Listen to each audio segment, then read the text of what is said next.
Welcome back to Brother Wolf, Sister Moon Divination. Hello, my dear fellow spirit workers. Today, I want to discuss the work of Robert Falconer. Very interesting.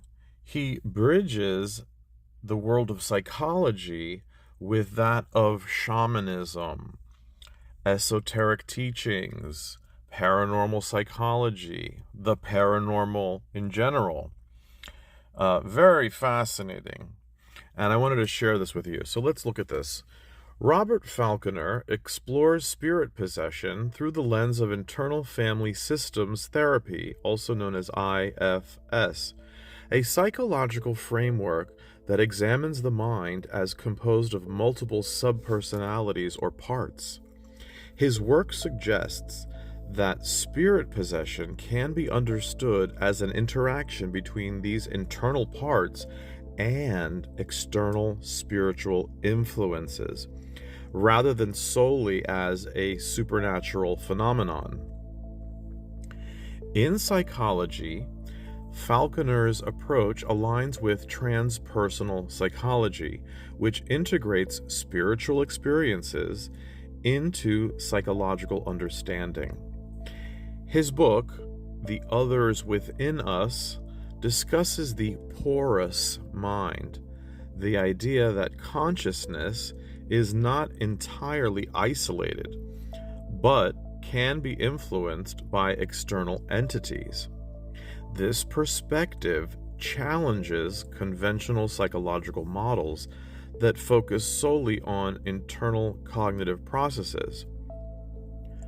Robert Falconer describes external entities as unattached burdens, energies or influences that do not originate from a person's own psyche, but still affect their mental and emotional state. These entities can take various forms, including spiritual influences. Some may be perceived as spirits or energies that attach themselves to individuals. Collective unconscious elements, residual psychic imprints passed down through generations or absorbed from cultural and societal influences. Negative energies. Falconer discusses how certain entities can manifest as harmful forces, requiring therapeutic intervention.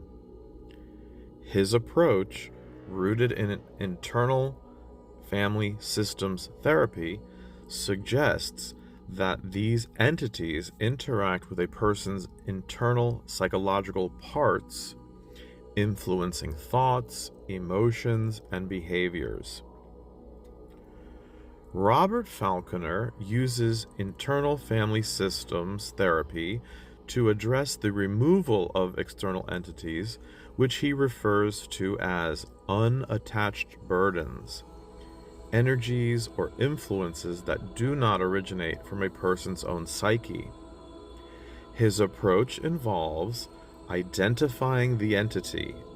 Through the IFS therapy, the practitioner helps the individual recognize the presence of an external influence that is affecting their mental or emotional state.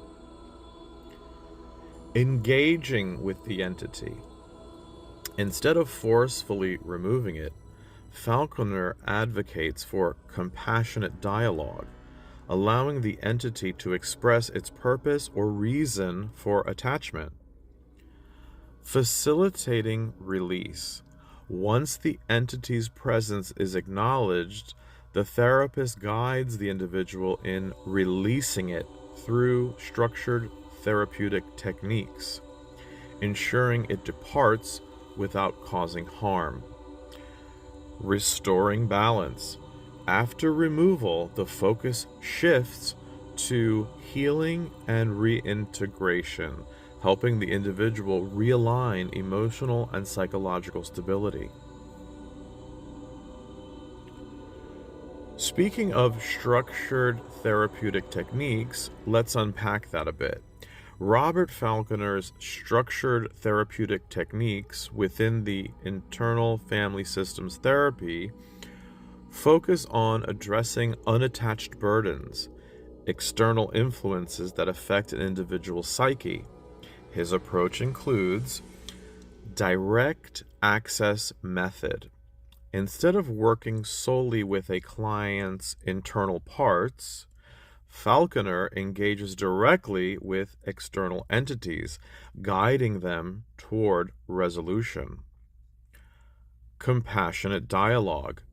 He encourages practitioners to interact with these entities with curiosity and respect, rather than fear or forceful removal. Guided meditation and visualization. Techniques that help clients recognize and release negative energies while strengthening their connection to their self. Interoception and relational spirituality. He integrates awareness of bodily sensations and spiritual dimensions that facilitate healing. Experiential exercises. His workshops include live demonstrations, small group discussions, and structured exercises to practice entity removal.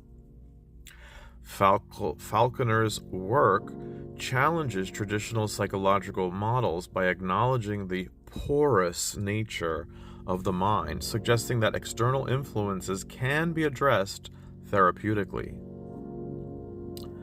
Robert Falconer's theories intersect with shamanism, folk culture, mediumship, and curanderos through his exploration of spirit possession and the porous mind.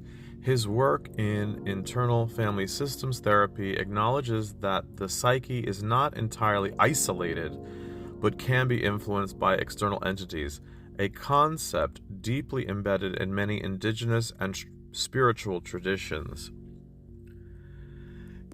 His connections to shamanism and folk culture, spirit interaction.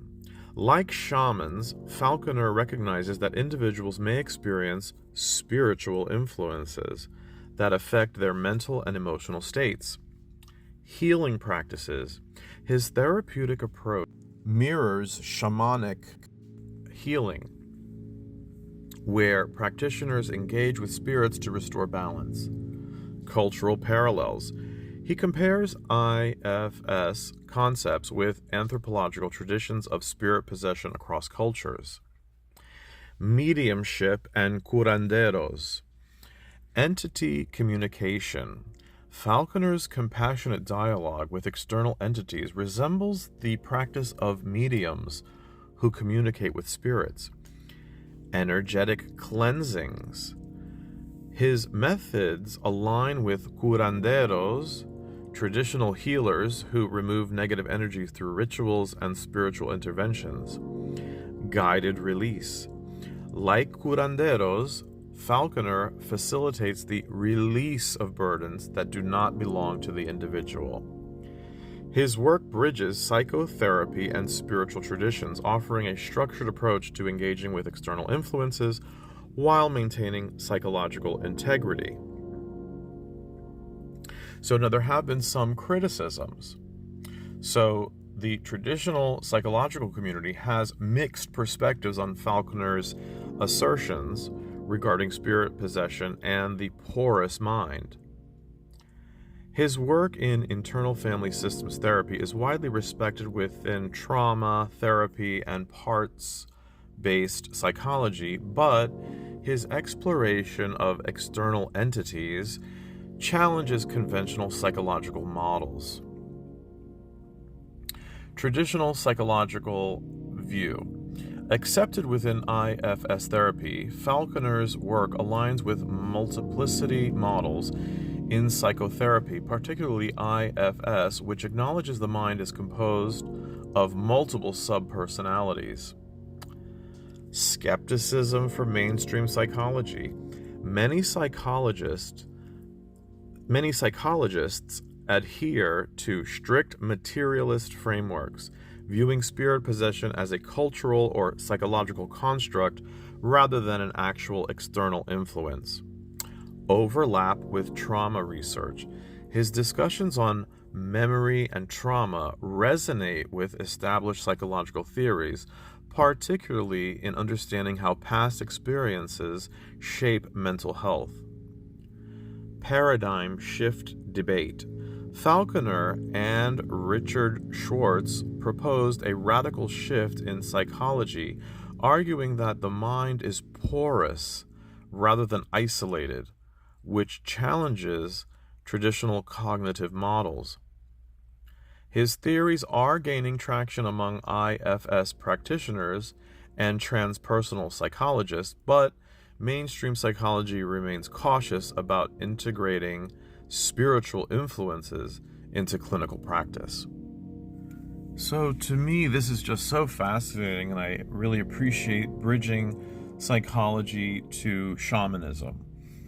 And certainly, science doesn't know everything. And of course, I certainly am an adherent and proponent of science and the scientific method and empirical evidence, but some things may not be able to be measured in a clinical setting, but nonetheless may still exist. So I always keep, 1 foot in science and 1 foot in curiosity of the unknown, the unseen. And I think this kind of research is really helpful. And so in one of my recent videos, I talked about spirit attachment. And certainly in shamanism and many esoteric teachings and many folklore cultural practices, this is an accepted reality. And from an anthropological standpoint, it certainly is a type of, it's the study of this stuff is a type of phenomenology, the study of phenomena. And so, very fascinating. And so how might we be able to employ this in our own practice? So just consider, we do live in a very difficult and frustrating world with lots of contradictions, and it's important to be reflective and explore the different parts of our psyche. And there are many, and of course, looking through the lens of Freud and of course Carl Jung, certainly there are many levels to our conscious mind versus our unconscious mind, the psyche. And so we're definitely made up of many parts and many components, and certainly we don't exist in isolation. We are a species that really needs social interaction. Even if you're a bit of a loner, you're still benefiting from, thousands of people you'll never meet, in terms of your everyday life and fulfilling your needs and food and shelter and clothing and all these other factors that it's made by people and serviced by people that we'll never meet. So certainly, as humans, we are a social creature. We do need other people in our lives to survive. And as a result, we pick up things from people. But this part about the entities and these external entities, very interesting. It also reminds me of a film that I saw called, I think it's called The Dybbuk. And this was a film made in Poland in the 1930s. I believe Jewish filmmakers, and it was about Jewish mysticism. Very interesting. And one of the characters becomes possessed by this lonesome spirit who has unresolved issues, and so a rabbi is brought in to treat the person, to sort of do an exorcism. But it's done in a way that they try to get at what does the spirit want, so that we can then, satisfy what they need or resolve for them the issue, so that they would then leave of their own will. Very interesting. So I'll post the link to that movie, and I'll also post the link to some videos of Robert Falconer. And again, of course, we always have to have a bit of skepticism, so it could be somewhere between the truth and nonsense, right? So we should always be a bit skeptical of anything. and but still very curious and interesting investigation. So I hope you enjoyed it. Please remember to like, share, and subscribe. I really appreciate your support, and interacting with you all has been a real treat. It's so interesting and engaging with so many different people, and I do hope that my little videos are enjoyable and help people. Alright everyone, I will say be well, stay groovy, and as always, God is love.